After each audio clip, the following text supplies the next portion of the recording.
L'Algérie ne pourrait-elle pas vendre du gaz et du pétrole au Maroc à un tarif compétitif? Ça pourrait ramener la paix entre les deux pays, les deux peuples. Depuis, il y a eu le Maghreb-Europe. Quand il y avait le gazoduc Maghreb-Europe, que l'Algérie a fermé en octobre 2021, le Maghreb-Europe, qui permettait d'exporter une dizaine de milliards de mètres cubes vers l'Espagne jusqu'au Portugal. Le gaz, il passait par le Maroc, et le Maroc, il prenait des droits de passage, il prenait du gaz à un prix compétitif, voire même un prix symbolique. C'est le régime Tebboune qui a décidé d'arrêter le Maghreb-Europe dans le siège de l'interruption et de la rupture des relations diplomatiques. C'est une grave erreur que nous avons faite. Mais aujourd'hui, les gazoducs sont très chers, très compliqués à réaliser. C'est des investissements qui sont très lourds. En Algérie, on a fermé un gazoduc.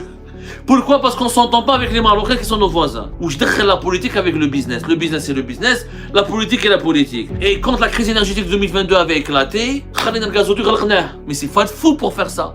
On aurait pu profiter du Maghreb Europe pour exporter plus de gaz. Donc, par le passé, le gaz algérien il passait par le territoire marocain. L'Algérie elle a même vendu des cargaisons de GNL au Maroc. Des navires de son attraque ils passaient par Tangimed pour vendre leur GNL, ça s'est déjà passé. La rupture des relations diplomatiques a causé énormément de pertes économiques pour les deux pays. L'Algérie elle a perdu un marché, elle a arrêté bêtement un gazoduc dont elle a cruellement besoin. Demain, on veut ramener le gaz depuis le Nigeria.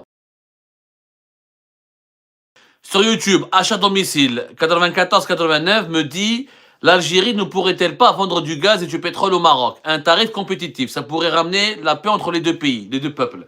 D'abord, il faut savoir qu'il y a une paix entre les deux peuples. Les deux peuples ne sont pas en guerre à chaque domicile. Il n'y a pas eu de guerre, il n'y a pas de guerre. Le problème politique entre l'Algérie et le Maroc, c'est pas un problème de peuple, c'est un problème de dirigeants, de régime.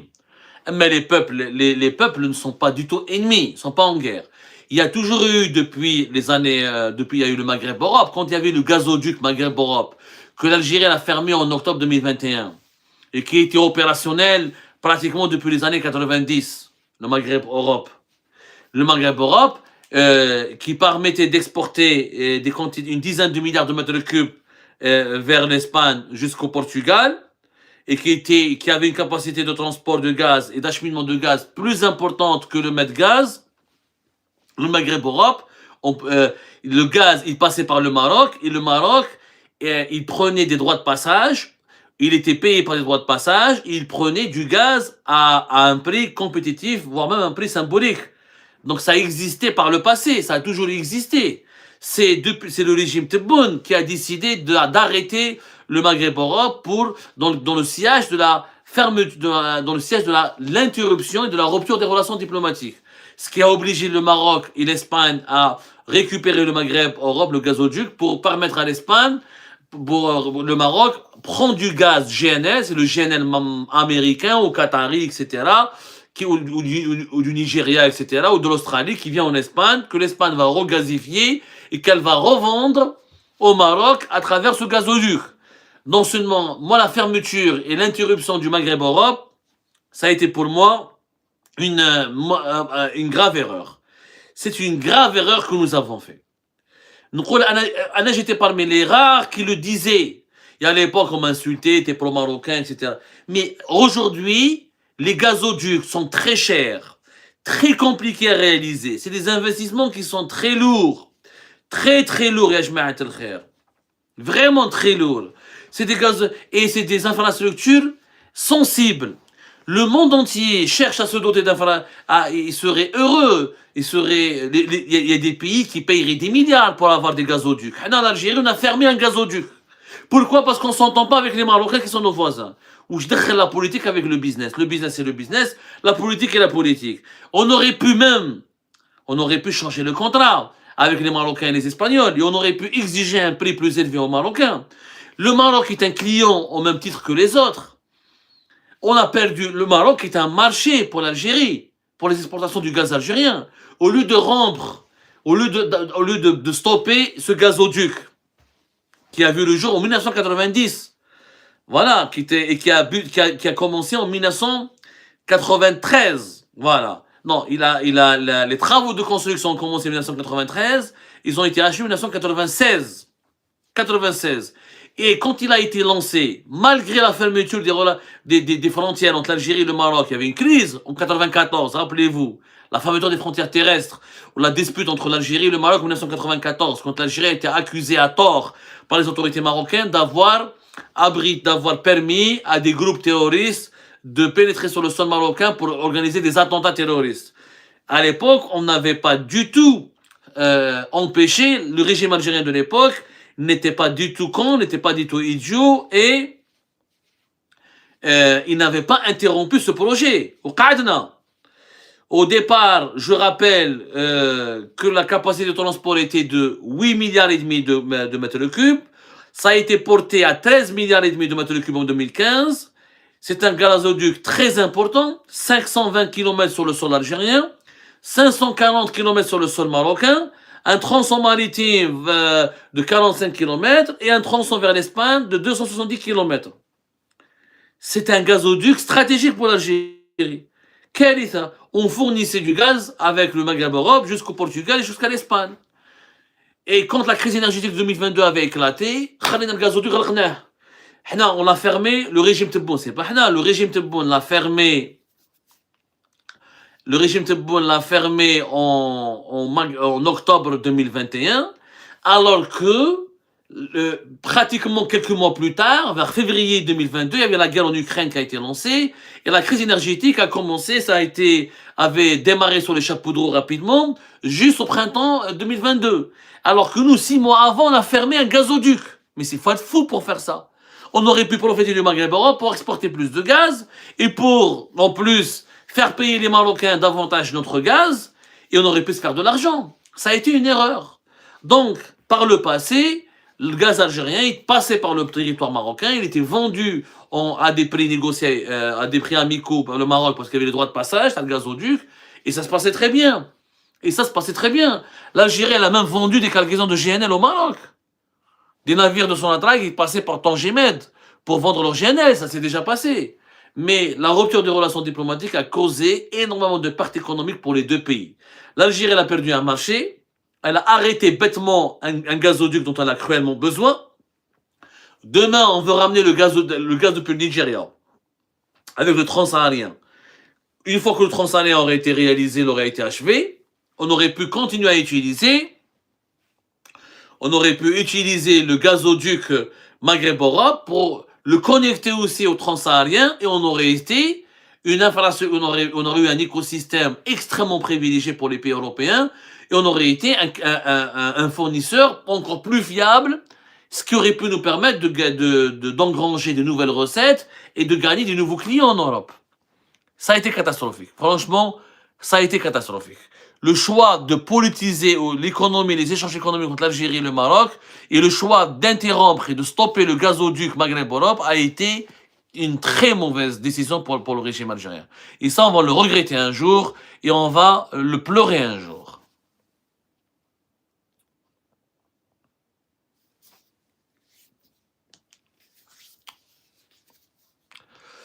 Lali qui nous dit bonsoir Abdou, 1000 saluts de Sidi Bel Abbès. Merci beaucoup Lali, tu salues très fort, tu embrasses très fort de notre part la population de Bel Abbès. Merci beaucoup. J'aime beaucoup Sidi Bel Abbès, c'est l'une des plus belles villes d'Algérie. Marhaba bikom encore une fois. Allez, le débat se poursuit. Le débat se poursuit, Ajma'at al-Khair.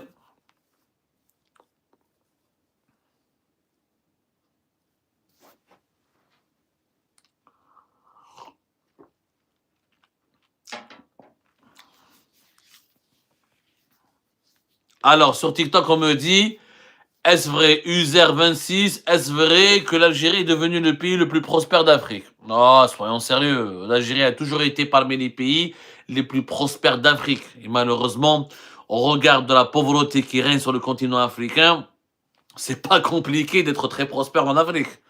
Faut être sérieux. Et je mets comme les dirigeants algériens, pour manipuler le peuple algérien, et pour manipuler l'opinion publique algérienne, et pour lui faire croire que nous sommes un pays qui avance énormément, on se compare toujours à des pays africains les plus pauvres. On se compare pas à l'Afrique du Sud. On se compare toujours à des pays comme le Tchad, comme le Mali, comme le Zimbabwe, etc. il est normal que l'Algérie soit parmi les plus prospères. L'Algérie, normalement, ça fait longtemps que l'Algérie aurait dû être la première puissance économique du continent africain. Le fait que l'Algérie n'est pas la première puissance économique du continent africain est une anomalie. Un pays aussi riche avec son sous-sol, avec une démographie maîtrisée, avec une population jeune, avec une situation géographique prestigieuse, à côté de l'Europe, à 2 heures de l'Europe, où il y a des pays parmi les pays les plus riches de la planète.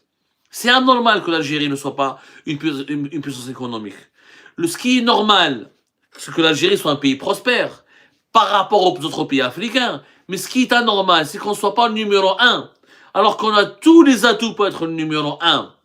Alors on est prospère, on a un indice de développement humain important, mais attention, dans pas mal de secteurs, comme par exemple l'industrie, par exemple dans certains secteurs des services, la qualité de l'enseignement, la qualité par exemple de la bonne gouvernance, l'utilisation des nouvelles technologies, la qualité des services bancaires, la qualité au niveau de la recherche scientifique. Il y a des pays africains qui font beaucoup mieux que nous. Au niveau de la croissance économique, il y a des pays qui ont des croissances plus dynamiques que nous, comme la Côte d'Ivoire, comme le Ghana, comme le Sénégal, etc. Comme l'Éthiopie. Il y a des pays qui ont une politique industrielle beaucoup plus efficace que nous, comme l'Éthiopie par exemple, comme l'Égypte.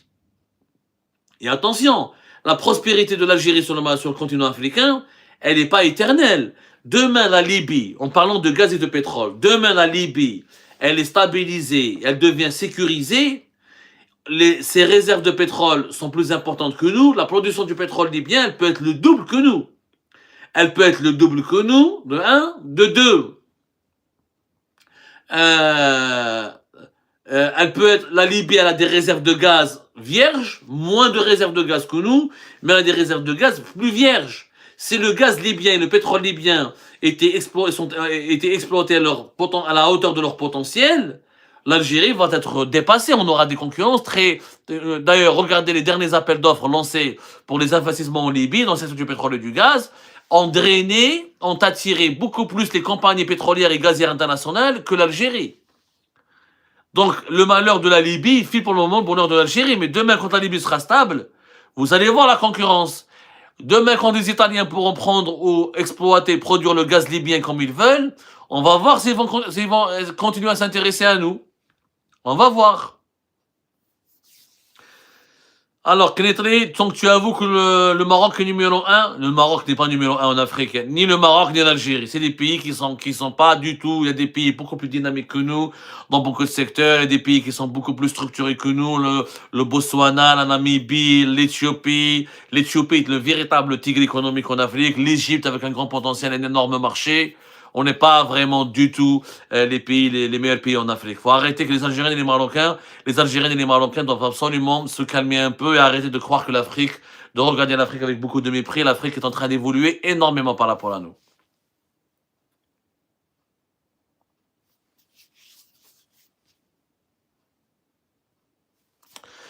مرحبا بكم يا جماعة الخير، أهلا وسهلا. Alors sur YouTube, Mimoun Yousfi 1456, est-ce le régime Tebboune peut diminuer le gaz destiné au peuple pour combler le gaz destiné à l'Europe et pour gagner des dollars? Oui, il le fait déjà, il le fait. Il l'a fait avec les cimenteries, on a bien vu. Il a diminué les fournitures de gaz pour les cimenteries. Ensuite, pour ensuite et produire le maximum de gaz et le vendre aux Européens. Et demain, on vous sortira un scoop. Il y a un secteur industriel important qui a été contraint de réduire sa consommation du gaz de plus de 50%. Après, il va pas toucher au gaz de ville. Il va pas toucher au gaz qui est utilisé pour produire de l'électricité. Sinon, il y aura des coupures, etc. Il y aura un blackout total. Non, Tebboune ne peut pas le faire ça. Alors, que faut-il pour arranger les relations avec le Maroc? AH sur TikTok. Le départ du régime Tebboune, ça c'est inévitable. Je ne vois pas du tout comment Tebboune pourrait arranger les relations avec le Maroc. Tebboune, il a bâti des relations sur la marocophobie, sur la haine contre le Maroc, sur la rivalité avec le Maroc. Je ne le vois pas faire marche arrière. Il l'a utilisé comme un principal argument pour asseoir sa légitimité en Algérie, pour réprimer le Hirak, pour réprimer les opposants, pour persécuter les libertés publiques et individuelles, la rivalité ou l'hostilité ou le scénario d'une menace existentielle que le Maroc incarne contre l'Algérie a été l'argument phare de Tebboune. Donc, avec Tebboune, il n'y aura pas de normalisation des relations politiques, il n'y aura pas de réconciliation. Et aussi, le Maroc devra faire aussi des efforts, tant que le Maroc a aussi une politique très pro-israélienne, très pro-impérialiste, tant que le Maroc aussi a des lobbies qui favorisent. N'oublions pas que le Maroc n'est pas à l'abri de la critique. Hein. Il y a des lobbies expansionnistes au Maroc. Tant que le Maroc ne s'engage pas dans une politique de non-agressivité et dans une politique de bon voisinage avec l'Algérie, tant que ces lobbies expansionnistes ne cesseront pas de relancer les thèses du Sahara oriental et des revendications sur quelques territoires algériens, et tant qu'il y a aussi une algérophobie au Maroc, il y a des efforts qu'il faut qu'ils soient faits communément. Il y aura un changement quand il y aura une nouvelle classe dirigeante au Maroc et en Algérie qui comprendront qu'il est nécessaire de faire des concessions pour aller de l'avant et que le bon voisinage et que le Maghreb, et la nécessité de construire le Maghreb, un marché commun et un Maghreb pacifié, paisible, est beaucoup plus, est une nécessité impérieuse, et c'est beaucoup plus important que les intérêts politiques conjoncturels des régimes en place. Donc nous n'avons pas des dirigeants en Algérie, au Maroc, qui ne sont pas capables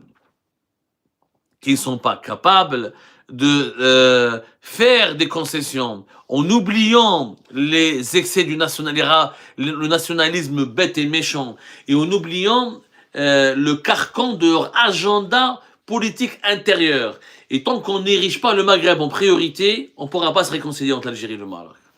Sur TikTok, on parle du limogeage du PDG d'Algérie Télécom. Je n'ai pas d'informations là-dessus, mais c'est un sujet intéressant. Nous allons enquêter là-dessus. Il n'y a aucun problème, nous allons enquêter là-dessus. C'est un sujet qui intéresse nos lectrices et nos lecteurs, ou là, nos auditrices et auditeurs, ou nos téléspectatrices et téléspectateurs. On va s'intéresser là-dessus, bien sûr. On va le faire, oui, Algérie Télécom. On a déjà enquêté sur Algérie Télécom. Hein. C'est pas la première. Algérie Télécom n'est pas un sujet nouveau pour nous. On en a déjà parlé, on en reparlera encore.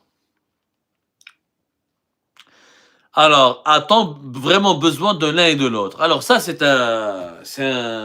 Merci beaucoup pour la question.